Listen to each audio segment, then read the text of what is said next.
Hello guys, कैसे हैं आप सब? ठीक है। चलिए, जैसा कि पिछले वीडियो में आपने देखे होंगे,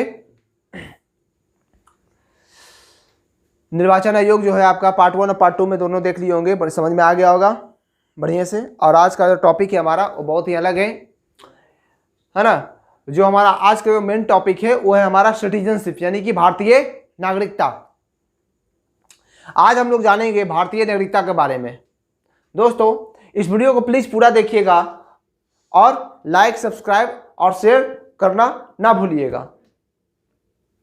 ठीक है दोस्तों, तो चलिए इसका हम उपयोग जानते हैं, इसका लाभ जानेंगे कि सिटीजनशिप क्या होता है, कैसे किसी व्यक्ति को किसी देश का नागरिकता मिल सकता है या नहीं, या हम अपने देश के बारे में पहले जानेंगे, है ना। तो चलिए ज़्यादा आपका समय बर्बाद नहीं करते हुए अपने सीधे टॉपिक की ओर चलते हैं, है ना। तो आइए पहले देखते हैं हम लोग। कह रहा है भारत की नागरिकता। पहला बात आपको याद करने के लिए हम सिखाए होंगे कि भारतीय संविधान के भाग 2 में नागरिकता का मतलब क्या होता है। देखते हैं ना, नागरिकता जो शब्द है नाक किसके आकार पर होता है? नाक के आकार पर। देखते हैं उसका लिखावट जो रहता है बिल्कुल दो की तरह रहता है। कैसा रहता है? इस तरह का, है ना। नाक का मतलब ही हुआ क्या? नागरिकता, है ना। ना ये इसको याद करने का तरीका, पहले बोला है कि भारतीय संविधान के भाग 2 में इसकी चर्चा की गई है। बिल्कुल सही है। भाग 2 अगर जैसे ही बोलेगा, मान लीजिए नागरिकता, यहां पर लिख दिया आपको सर ना का मतलब नागरिकता। तो नाग का इसका फन कैसा रहता है? बिल्कुल दो की तरह होता है। ऐसा होता है ना जी, देखते हैं ना, इसका फन उठा हुआ रहता है। तो देखिए जब दो की तरह लिखावट है तो समझ जाइएगा जैसे ही आएगा नागरिकता तो यानी कि भाग 2 में है ना। तो ये देखिए कितना अच्छा से हमको याद हो गया। इस तरह से आप भी इस चीज को याद कर सकते हैं, है ना। और अगर पूछेगा कि भारतीय संविधान के किस अनुच्छेद में नागरिकता का प्रावधान का प्रोविजन किया गया है, तो इसकी जो चर्चा की गई है 5 से 11, यानी 5 से लेकर 11 अनुच्छेद तक इसके बारे में चर्चा किया गया है ना।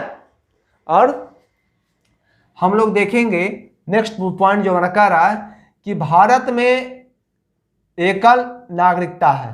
भारत में कैसी नागरिकता है? तो एकल नागरिकता है। एकल नागरिकता का मतलब क्या होता है? और हमारे देश में देखते हैं, हमारे देश में क्या है? पूरे एकल नागरिकता है। कहीं कोई भी राज्य में दोहरी नागरिकता का प्रावधान है क्या? जो नागरिकता हमें मिला है वही नागरिकता बाकी लोगों को भी अन्य राज्यों में प्राप्त है। तो इसमें दो चीजें आपको समझाता हूं मैं। वैसा व्यक्ति जिसका जन्म अपने देश में हुआ है, जिसका जन्म अपने देश में हुआ है, उसे तो एकल नागरिकता पहले हम कहेंगे। ठीक है दोस्तों, उसे मतलब एकल नागरिकता उसे मान लिया जाएगा। लेकिन अगर कोई व्यक्ति एकल नागरिकता लेते हुए दूसरे देशों में जाता है, अगर जो व्यक्ति मान लीजिए भारत का है और वो यहाँ तो एकल नागरिकता है, अगर ये व्यक्ति अमेरिका जाएगा और अमेरिका जाने के बाद वहाँ की नागरिकता वो प्राप्त करेगा, वहाँ की नागरिकता अगर वो प्राप्त करना चाहेगा या प्राप्त कर लेगा और वो चाहेगा कि हम भारत की नागरिकता नहीं छोड़ें, हम भारत की नागरिकता नहीं छोड़े, है ना, इस कंडीशन में उसे हम कहते हैं दोहरी नागरिकता। समझ में आ गया? ठीक है।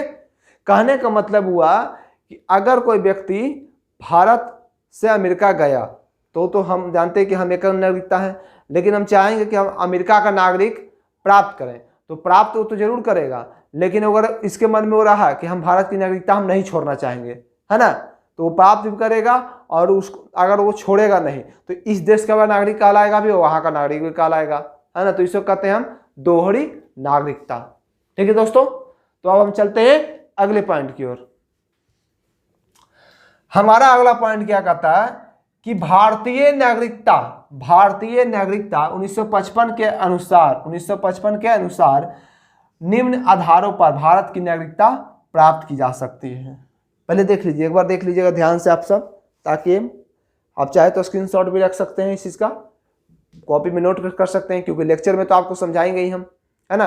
तो बढ़िया से पहले आप स्क्रीनशॉट ले लीजिए पूरे का। अब मैं पीछे हट गया हूं, देख लीजिए। ठीक है, अब देखिए पहला जो हमारा प्रोविजन क्या आ गया है की जन्म से, यानी कि भारत की नागरिकता 1955 के अनुसार हम बोल रहे हैं, नॉट ओनली 1986 के अनुसार नहीं, 1955 के अनुसार कहा जा रहा है कि किन आधारों पर भारत की नागरिकता मिल सकती है। तो पहला कहता है जन्म। जन्म क्या है? जन्म से, वंश परंपरा से, पंजीकरण के द्वारा, या देश के भूमि विस्तार के द्वारा, या देशीयकरण के द्वारा, है ना। 3-4 प्रक्रिया यानी 5 प्रक्रिया के द्वारा 1955 के अनुसार भारत की नागरिकता मिल जा सकती है। जन्म से कहने का मतलब हुआ कि 26 जनवरी 1950, यानी जिस दिन संविधान हमारा लागू हुआ, भारत में जिस दिन संविधान हमारा लागू हुआ, यानी कि 26 जनवरी 1950 को हमारा संविधान लागू हुआ था। इस दिन के बाद जो व्यक्ति, यानी कि इस तिथि के दिन से ही जो व्यक्ति का जन्म भारत में हुआ था, जो व्यक्ति का जन्म भारत में हुआ, उसे भारत का नागरिक माना जाएगा, है ना। यानी कि इस डेट के अनुसार, इस तिथि के अनुसार जो व्यक्ति भारत में जन्मा, उसे क्या कहा जाएगा? भारत का नागरिक माना जाएगा। लेकिन ये कहना उचित है क्या? क्या इससे पहले भारतीयों का जन्म भारत में नहीं हुआ था क्या? है कि ना? तो इसके अनुसार भी हम उसको गलत मानेंगे थोड़ा सा। लेकिन ये जो प्रोविजन किया गया था कि जन्म से कैसे इसको प्राप्त किया जा सकता है, 1955 के अनुसार ये कह रहा है ना। दूसरी चीज कहता है दोस्तों, वंश परंपरा से, यानी कहने का मतलब ये हुआ कि अगर कोई व्यक्ति का जन्म विदेशों में हुआ हो, अगर किसी व्यक्ति का जन्म विदेश में हुआ है, ठीक है, अगर कोई व्यक्ति का जन्म, तो उसे भी भारत का नागरिक माना जाएगा, लेकिन किस कंडीशन में माना जाएगा? कि अगर माता पिता में से दोनों में से कोई एक भारतीय हो, अगर माता पिता में से दोनों में से एक कोई भारतीय होंगे तो उन्हें भारत के नागरिक मान लिया जाएगा। ये होता है हमारा वंश परंपरा के अनुसार, ठीक है। नेक्स्ट है हमारा पंजीकरण के द्वारा। कहने का मतलब यह हुआ, पंजीकरण के द्वारा मतलब क्या हुआ? इसमें दोनों बहुत सारी ऐसी चीज आती है, बहुत सारे पॉइंट बने हुए, लेकिन कुछ मुख्य पॉइंट है। कहने का मतलब यह हुआ कि कुछ वैसे स्त्रियां, कुछ वैसे महिलाएं जिनकी शादी हो चुकी है या कुछ तिथि के अनुसार होने वाली है, यानी भारत में, तो उसे भी भारत का नागरिक मान लिया जाएगा। किसके अनुसार? पंजीकरण के द्वारा। या फिर वैसा नागरिक जो नागरिकता लेने के पक्ष में वह आवेदन दे चुका है ना। देने से यानी कि आवेदन तो सबमिट कर दिया, लेकिन उससे पहले उसे 6 महीना तक भारत की नागरिकता में रहना होगा, है ना। तो हुआ हमारा वंश पंजीकरण के, यानी पंजीकरण के द्वारा। नेक्स्ट है हमारा देश के भूमि विस्तार के द्वारा। नेक्स्ट है देशीयकरण के द्वारा। देशीयकरण का मतलब हुआ कि वैसा व्यक्ति जो अगर इस देश के नागरिक बनना चाहता है तो वो अभी सरकार को अपना प्रोविजन यानी कि आवेदन कर सकता है। लेकिन आवेदन तो कर सकता है, लेकिन उससे पहले इसका प्रोविजन किया गया था कि इससे पहले उसे 6 माह तक, यानी 6 महीना तक उसे भारत में रहना पड़ेगा, तभी इसे देशीयकरण जो होता है उसे एक्सेप्ट किया जाएगा, ठीक है। तो ये था हमारा पॉइंट, ठीक है दोस्तों।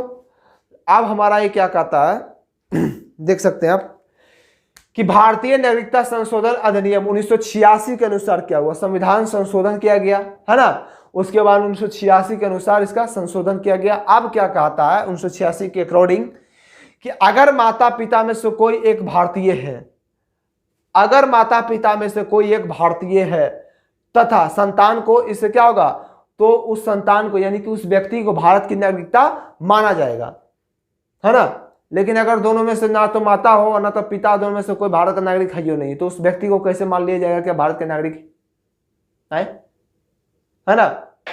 तो इसलिए इस कंडीशन में प्रोविजन किया गया था कि अगर माता पिता में से कोई भी एक भारतीय है, ठीक है, तो उस व्यक्ति को यानी कि उस संतान को भारत का नागरिक दे दिया जाएगा, है ना।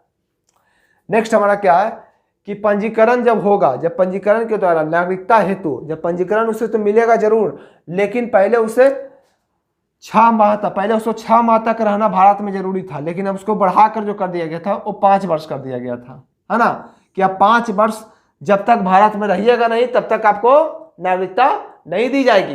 पहले तो 6 माह था, लेकिन उसके बाद में किया पंजीकरण के द्वारा तो 5 वर्ष के द्वारा, यानी कि 5 वर्ष आपको भारत में रहना होगा, तभी भारत में आपको नागरिकता दी जाएगी। ठीक है। नेक्स्ट है कि देशीयकरण के द्वारा क्या होगा कि 10 वर्ष, देशीयकरण द्वारा नागरिकता हेतु 10 वर्षों तक भारत में रहना जरूरी है। इसमें पहले 5 वर्ष था कि 5 वर्ष रहिए आपको भारत की नागरिकता मिल जाएगी, 1955 के अनुसार था ये, लेकिन चेंजिंग जो हुआ था पहले तो 5 वर्ष था, अब क्या गया कि देशीयकरण के द्वारा अगर कोई व्यक्ति 10 वर्षों तक भारत में रहता है ना, तो उससे भारत में रहना जरूरी है, यानी कि 10 वर्ष तक जब तक नहीं रहेगा बेचारा उसके भारत की नागरिकता नहीं दी जाएगी। ठीक है दोस्तों। नेक्स्ट जो हमारा कहता है कि विदेशी नागरिकों, ये नोट में कर लीजिएगा, विदेशी नागरिकों या राजनयिकों को संतानों पर जन्म के नागरिकता का नियम लागू नहीं होता है। विदेशी नागरिक जो होता है उस पर क्या होता है कि यहाँ अगर जन्म से नागरिकता का नियम उसे लागू नहीं होता। अब दोनों में से उनके माता पिता भारत के है ही नहीं, तो उसे कैसे मान लिया जाएगा, भारत ही जन्म जरूर हुआ, उनके माता पिता यहाँ के नहीं है, तो आप क्या मान लीजिएगा कि भारत के नागरिक हो गए? नहीं, जब तक वो प्रोविजन वो यहाँ से लेते नहीं है कि हम चाहते हैं कि भारत की नागरिकता हम प्राप्त करें, है ना। तो ये था हमारा पूरा भारत की नागरिकता के बारे में। जिस तरह से देख रहे हैं, एक बार आप चाहे तो स्क्रीनशॉट ले सकते हैं, है ना। अब यहाँ तक हमारा पॉइंट क्लियर हो गया। ठीक है दोस्तों, क्योंकि ये भारत की नागरिकता के बारे में था। हमने आपको बता दिया कैसे इसको भाग को याद करना है, किस प्रोविजन में प्रावधान किया गया है, फिर आपका कैसी नागरिकता है, एकल है कि दोहरी है, दोनों में डिफरेंस बता दिए आपको। नागरिकता कब 55 के अनुसार क्या क्या प्रोविजन किया गया है, जन्म वंश परंपरा से अनुसार, पंजीकरण के द्वारा, देश के भूमि विस्तार के द्वारा, देशीयकरण के द्वारा। उसके बाद आपका 86 के अनुसार क्या कहा था वो भी बता दिए आपको, है ना। पहला, दूसरा, तीसरा, चौथा, यानी 4 पॉइंट इसमें क्लियर हो गया कि अगर माता पिता में से कोई भी एक भारतीय है तो उस व्यक्ति को संतान मान लिया जाएगा।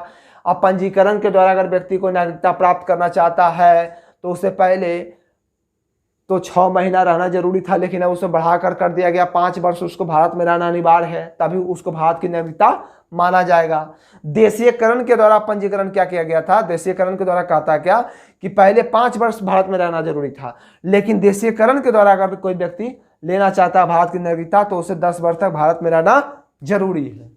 ठीक है दोस्तों, तो आज का हमारा वीडियो यहीं समाप्त हुआ। तो प्लीज़ वीडियो को जितना हो सके उतना शेयर कीजिए। ठीक है दोस्तों, लाइक, शेयर और कमेंट करना ना भूलें। ठीक है दोस्तों, गुड बाय।